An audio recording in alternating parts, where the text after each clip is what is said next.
महाराज, हमारी मदद करो महाराज, हम बहुत समस्या में हैं महाराज, हमारी मदद करो महाराज। दादी माँ, आपकी क्या परेशानी है दादी माँ? आप क्यों इतनी परेशानी में हो?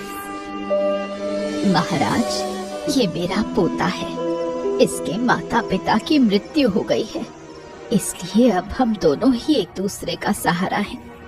पर हम शूद्र जाति के हैं, इसलिए मेरे पोते को कोई काम भी नहीं दे रहा है। महाराज, कृपा करके मेरे पोते को कुछ काम दीजिए ताकि हम हमारा गुजारा कर सके। दादी माँ, मुझे ये सुनकर बहुत दुख हुआ कि मेरे राज्य में जाति भेद चल रहा है। मंत्री जी, आप इस लड़के को हमारे बगीचे में देख रेख का काम दे दीजिए और जल्दी पता कीजिए कि हमारे राज्य में कौन जाति भेद कर रहा है और उसे सजा दीजिए। याद रखना, हमारे राज्य में कभी भी ऊंच नीच जाति में भेद नहीं होना चाहिए। हम सभी को समान मानते हैं। बहुत सालों पहले की बात है। भानपुर नगरी में महाराज दीनदयाल राज्य करता था। दीनदयाल सत्यवचनी, नेक दिल और ईमानदार राजा था। वह प्रजा की बहुत सेवा करता था, जिससे उसके राज्य की प्रजा भी बहुत खुश रहती थी और अपने राजा का आदर करती थी। एक दिन महाराज दीनदयाल वन भ्रमण के लिए जंगल में निकले।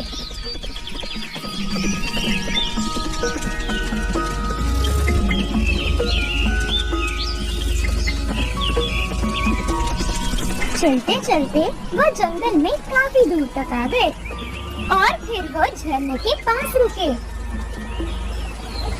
आहा, कितनी शांति है यहाँ पर। राज्य कारोबार की चिंताओं से दूर इस वन में आकर मेरा मन प्रफुल्लित हो उठा है। मैं अपार शांति का अनुभव कर रहा हूँ। मैं अब कुछ देर यहीं गुजारता हूँ। ऐसा सोचकर महाराज दीनदयाल वहीं पर उस मनमोहक दृश्य में खो गए।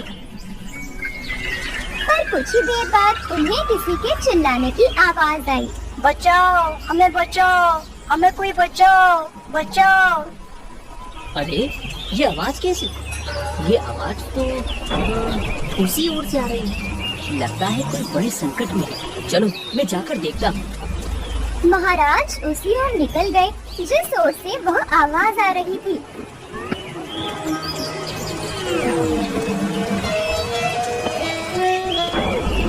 महाराज दीनदयाल एक झरने के पास आ गए, पर वहाँ पर उन्हें कोई भी नहीं दिखा। अरे, यहाँ पर तो कोई भी नहीं है।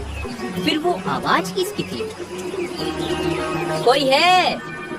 यहाँ पर कोई है क्या? महाराज ऐसी आवाज लगा ही रहे थे तो उनकी नजर एक साधु बाबा पर पड़ी, जो उसी झरने के पास बैठे थे और तपस्या में लीन थे।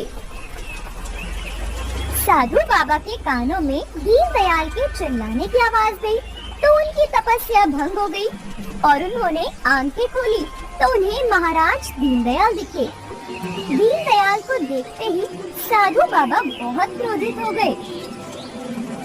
जैसे ही महाराज ने साधु बाबा को देखा तो वह समझ गए कि उन्होंने गलती से साधु बाबा की तपस्या भंग कर दी है, तो वे साधु बाबा से क्षमा याचना करने लगे।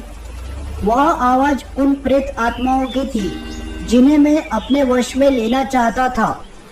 मेरी यह तपस्या पूरी होने ही वाली थी, परंतु तूने मेरी तपस्या भंग कर दी। मैं तुझे श्राप देता हूँ कि तू अभी के अभी इस राजा से एक गरीब भिखारी बन जाएगा।